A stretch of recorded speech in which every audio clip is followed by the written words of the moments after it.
अब पियर में भी हमारा परीक्षण हो रहा है। हाथ जोड़ करके कहा, हे बाबा तुमने हमें ये फल कैसा दिया? आज हमारा जहाँ भी हम जाते हैं कोई ना कोई हमारा अपमान करता है। देखो बाबा ये फल तुमने हमें कैसा दिया? और हाथ जोड़ करके गुरु गोरखनाथ का ध्यान किया। भैया बात का है गुरुदेव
बाबा तुमने ये हमें कैसी प्रसादी दी है? जहाँ भी हम जाते हैं वहीं पर हमारा तिरस्कार होता है।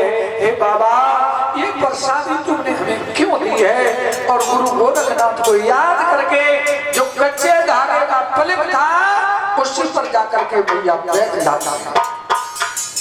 गुरु गोरखनाथ की ऐसी कृपा हुई कि भैया परीक्षण में पास हो गई। वही कच्चे धागे का फलित ऐसे हो गया जैसे वज्र का बना हुआ है।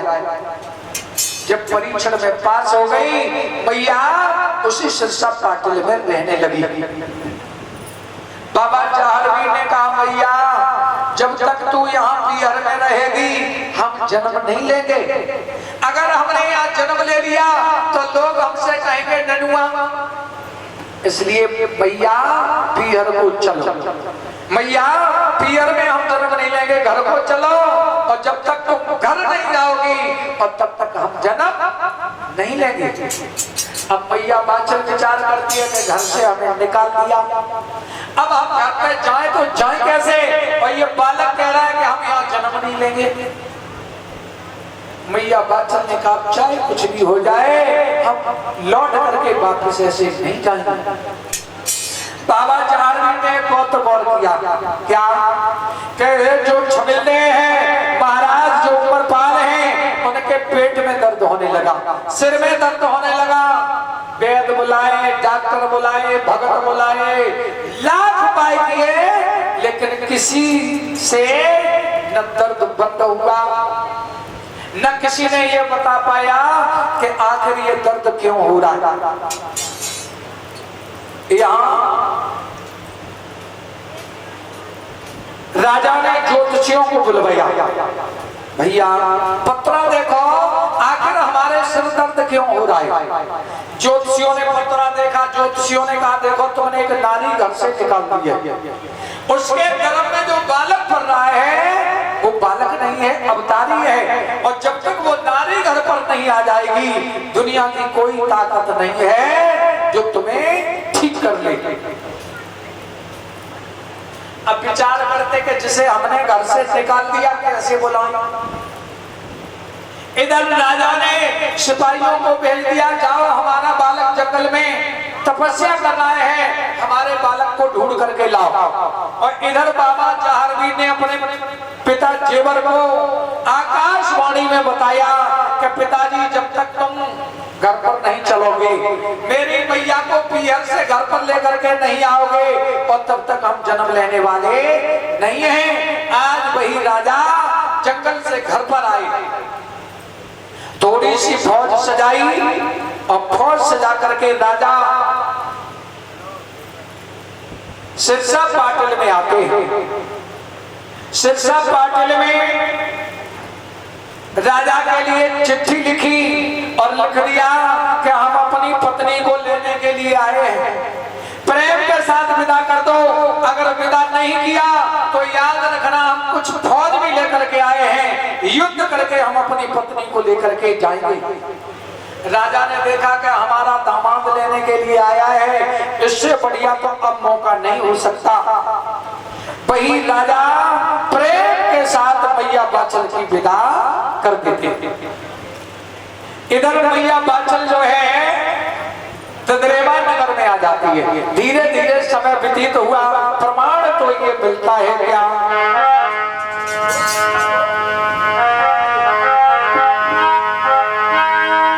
के धीरे धीरे महल में, अरे मेरे भैया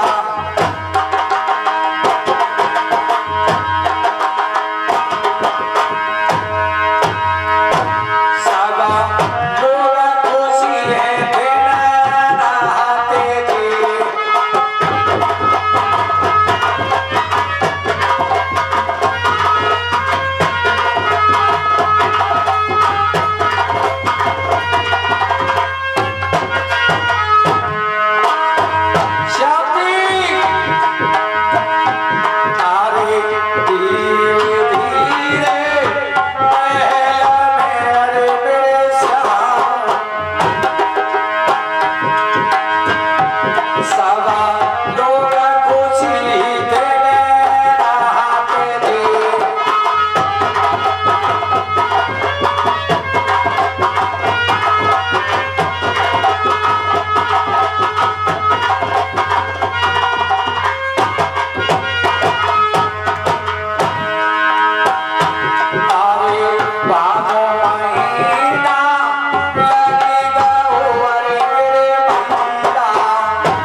समाप्त हो रही है, नवमी का भेदन हो रहा है, बुधवार का दिन समाप्त हो रहा है, गुरुवार का दिन है, और रात के ठीक 12 बज रहे हैं। रात के ठीक 12 बज रहे हैं। प्रमाण तो ये मिलता है कि वही रात्रि के 12 बजे उसी समय बाबा जहारवीर का अवतार हो गया। बोले जहारवीर महाराज की जय हो। बोले जहारवीर महाराज की जय हो। बाबा जहारवीर का अवतार हुआ। इधर नीलम जो घोड़ी थी उससे नीले घोड़े का जन्म हुआ, और जो लूना चमारी थी उससे भज्जू कोतवाल का जन्म हुआ।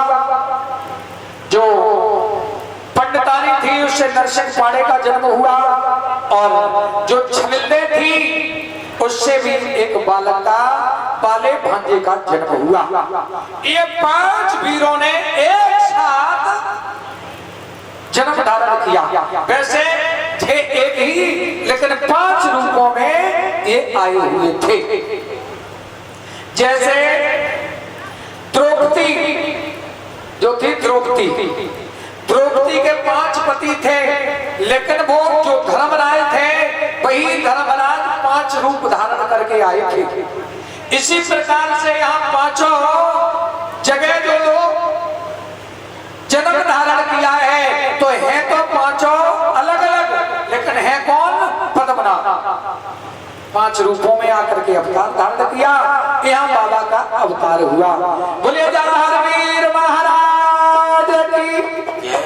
एक हम बधाई बोलेंगे, जो लोग नाचना चाहें, गाना चाहें, बधाई डालना चाहें, अपनी अपनी जगह पे खड़े होकर बधाई डालेंगे।